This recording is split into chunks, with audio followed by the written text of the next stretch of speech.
सभी को जय श्रीमन नारायण, जय श्री राम, हर हर महादेव। बहुत प्यारा सा एक कहानी है, बोल का मोल। बोल वाणी कितना अद्भुत शक्ति है मेरे प्यारे भाई बहनों, वो इस कहानी से सीख मिलती है।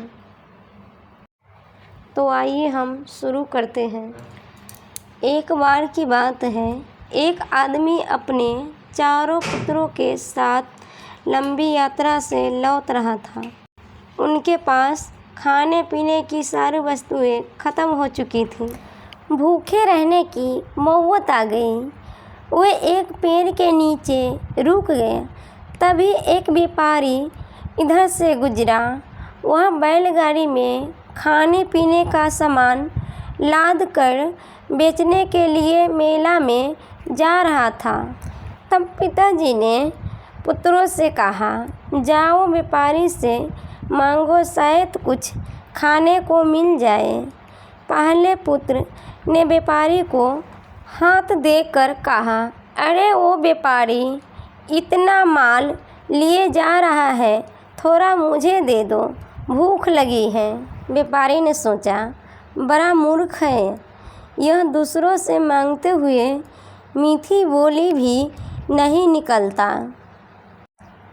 कठोर वाणी के कारण उसे एक सूखा पकवान देकर व्यापारी आगे बढ़ गया। तभी दूसरा पुत्र तेजी से व्यापारी की ओर बढ़ा।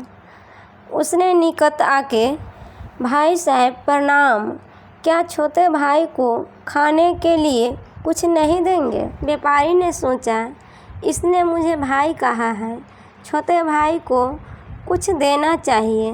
यह सोचकर उसने एक दोने में कुछ फल मिठाइयाँ रखकर दे दी। थोड़ी देर में तीसरी पुत्र व्यापारी के पास पहुंच गया। उसने कहा, महाशय, आप मेरे आदरणीय पिता तुल्य हैं, मुझे कुछ खाने को दे दो। व्यापारी ने सोचा, यह बड़े आदर से मुझे अपने पिता के समान मान रहा है। उसने मिठाइयाँ भरकर दो दौने उसे दे दिया। अंत में चौथा पुत्र आया और उसने कहा, कहो मित्र, इस संकट की घड़ी में अब तुम्हारी सहारा हो, क्या तुम मुझे भूखा ही रखोगे?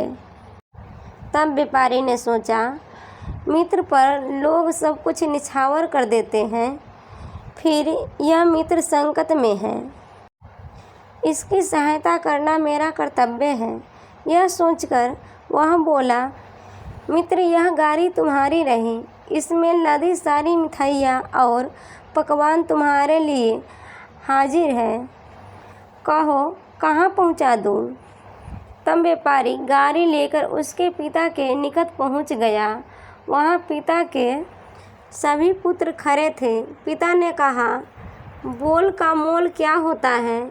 समझो, मीठे बोल बोलकर ही जीवन सुखद बनाओ। इसलिए मेरे भाई बहनों, अगर व्यापारी चलाना है, बिजनेस करना है, तो मीठी वाणी से बिजनेस व्यापारी चलते हैं। मीठी वाणी कितना शक्तिशाली है, वो बयान नहीं कर सकते मेरे भाई बहनों। इसलिए जब भी बोलो तो मीठा वाणी बोलो, क्योंकि कहते हैं ना, झुकते वही है जिसमें जान होती है, अकड़ तो मुर्दों की पहचान होती है। इसीलिए अकड़ कर नहीं, झुक कर रहना सीखो और सभी से प्रेम करो, एक दूसरे में घुल मिल कर रहो। सभी को राधे राधे, जय श्री मनाना, हर हर महादेव।